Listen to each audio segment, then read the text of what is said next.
ZB9 news కి స్వాగతం.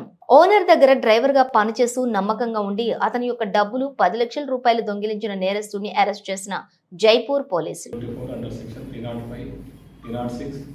314 class 4 BNS of Jaipur PS కైలందు నేరస్తులైనటువంటి Mahesh తండ్రి లింగయ్య గ్రామం. ఈయనని ఈరోజు 3:30 గంటలకు సిఐ వేణుగోపాల్ తర్వాత జైపూర్ ఎస్ఐ గారు ఆధ్వర్యంలో పట్టుకోవడం జరిగింది. ఈయన తన యజమాని అయినటువంటి రాజేంద్ర అనే వ్యక్తి కాంట్రాక్టర్ దగ్గర డ్రైవర్గా గత 10 సంవత్సరాల నుంచి పనిచేస్తున్నాడు. నమ్మకంగా ఈయనని రూమ్లో డబ్బులు పెట్టి ఈయనకు